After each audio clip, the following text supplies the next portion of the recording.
So Sam, you're a new scheme teacher at our school. You've been out for a couple of years now. You're looking to do some more roles within the school. So I've delegated the role of welfare to you, and I've got you to do a bit of research about cooperative learning structures in planning room. So we're running it quite differently before. Do you want to have a bit of a chat about that? Yeah, for sure. I put my hand up to sort of come into the planning room and just alleviate some of the duties of the executive staff, so they get into the playground. They could get a more hands-on experience with what behaviours were being demonstrated in the playground. I've been trying in here to sort of link a lot of the planning to social development rather than just people coming in, writing lines, leaving. They weren't getting much from that, so I just thought I'd bring them in here in conjunction with the executive staff members' advice, link it to our social skill that we do every week, build on that. We've done social development games, we've done cooperative play, little projects that we get going on in here, and I've found that in my students that I've got in my class, I've looked at our central data, and the amount of incidents that have been occurring within the classroom and on the playground have significantly reduced. We've got people that had 25 incidences throughout the whole year last year, and now we're halfway through the year and some of those students only have 2 or 3. So the positive changes that we've seen throughout this program have really started to show through. I think one of the other things that's been really successful is ringing parents and getting them on board with what you're doing in planning room on the day, and working absolutely. with the community so that they can try and build on some of those skills at home. How do you think that's gone? Yeah, I think getting the parents involved, it does help. We've been really proactive about that in communicating to them what behaviours we've been seeing inside the school, within the classroom and the playground.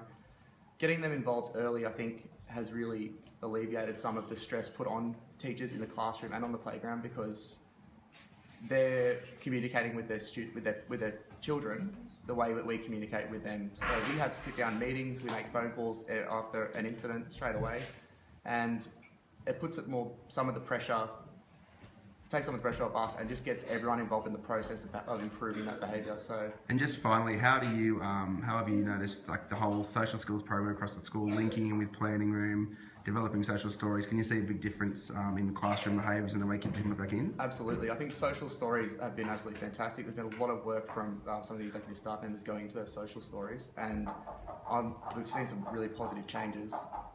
I think that if we continue with the social skills streaming program that we do every week, we do a detailed lesson to start off the week. So we do some role plays, we do some examples of videos, previous experience with those social skills, and we just really link it back to everyday situations in the classroom, at home and on the playground, and it's just, yeah, it's really starting to shine through nicely.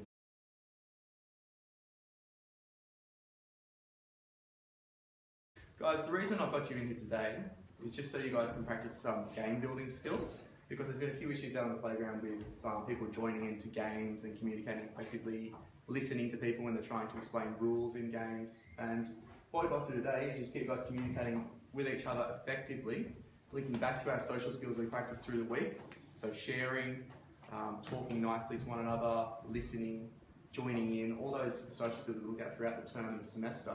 We just want to get you guys practicing those skills together in a game, okay? So I've got a balloon here, and I'm going to get you guys in a second to all link hands, so hold hands, okay? And I'm going to throw this balloon up, and I want you to communicate with each other to try and keep it up using only your heads. Okay, so for example, if it's going over to Harry, you guys might all say, Harry, it's your turn to headbutt the balloon up. Okay, you've got to try and keep it aloft for as long as you can. Alrighty, so I'll pop it up. You guys ready? Yes. Awesome, let's go. Harry. Cool.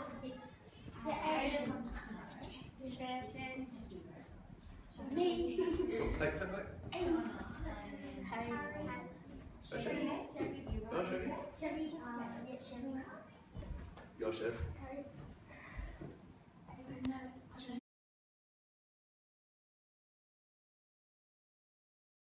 So guys, see how beneficial that was for communicating?